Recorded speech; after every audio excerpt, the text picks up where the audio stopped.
Kalau sebenarnya sih kalau di pesantren yang tradisional di kampung-kampung itu semua bersanad semua.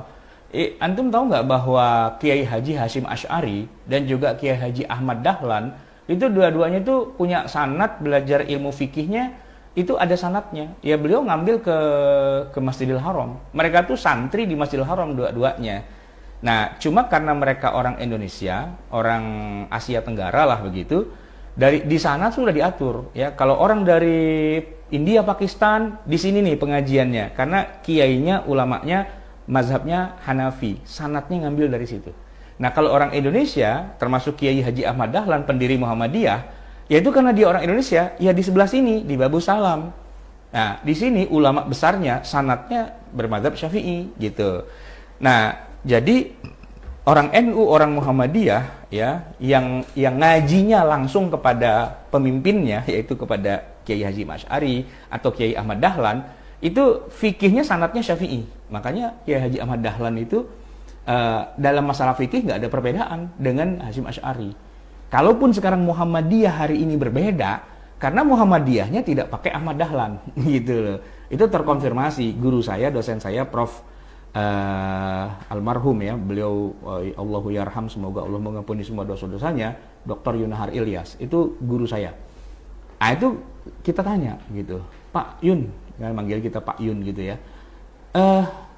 Ternyata Kiai Ahmad Dahlan tuh ubudiyahnya Syafi'i ya, 23, kemudian tarawihnya 23, kemudian kunut subuh bla bla bla gitu semua. Ini gimana? Kan malu-maluin, bukan malu-maluin, artinya Muhammadiyah itu ternyata nggak seperti itu. Nah, beliau konfirmasi, iya kita ini Muhammadiyah, beliau kan memang pengurus Muhammadiyah. Makanya kita namanya Muhammadiyah bukan Dahlaniyah.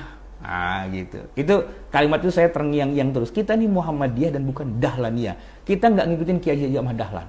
Oh ya sudah, oke. Berarti kalau bicara sanad ilmu fikih itu sanadnya kalau Kiai NU, Kiai Muhammadiyah yang asli dulu itu ke Mekah. Nah di Mekahnya 4 mazhab. Nah mazhabnya kalau dari Indonesia pasti Syafi'i, gitu kan. Nanti yang India dia ngambil dari apa dan sebagainya. Nah begitu. Nah ciri-ciri orang belajar fikihnya ada sanadnya, itu ada kitabnya yang khas kitabnya mereka, gitu.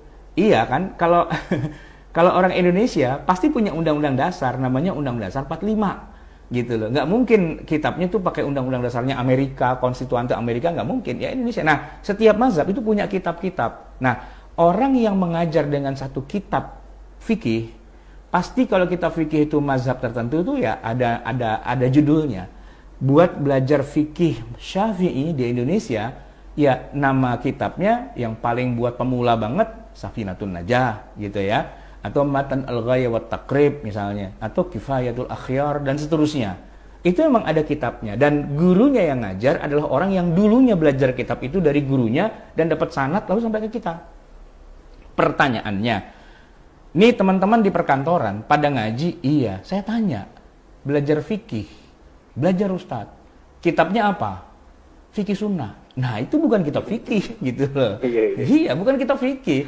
Fikih sunnah itulah kitab yang disusun oleh As-Sayyid Sabiq, ya kan, untuk kepentingan jamaahnya dia, Al-Ikhwan Al-Muslimun, yang di-endorse oleh Hasan Al-Banna. Tapi kalau kita baca dalam isinya, itu pilihan-pilihannya beliau.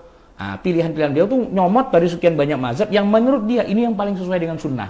Tapi kalau kita cek dari 4 mazhab, karena kita kuliahnya di Lipia, memang perbandingan mazhab, ini mazhabnya campur aduk ini sebenarnya, gitu loh, ya kan? Tidak ada sanatnya, gitu. Malah tadi ini prasmanan, lalu ini bubur ayam, ini es buah, gitu.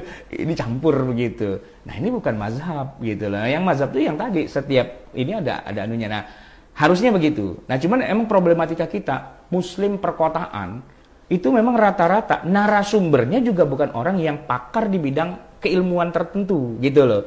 Kan banyak yang ngundangnya artis hijrah, ya kan, artis insaf gitu. Terus kalau artis insaf, mu'alaf insaf, tuh dia ngajar apaan gitu loh.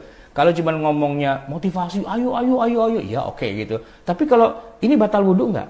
Ini tayamum bagaimana? Nah terus dia ngajinya sama siapa? Orang selama ini dia jadi orang kafir kok gitu loh. Tiba-tiba harus tegakkan Islam, harus tegakkan. Ya lu, tapi ngajinya sama siapa? Sanadnya mana?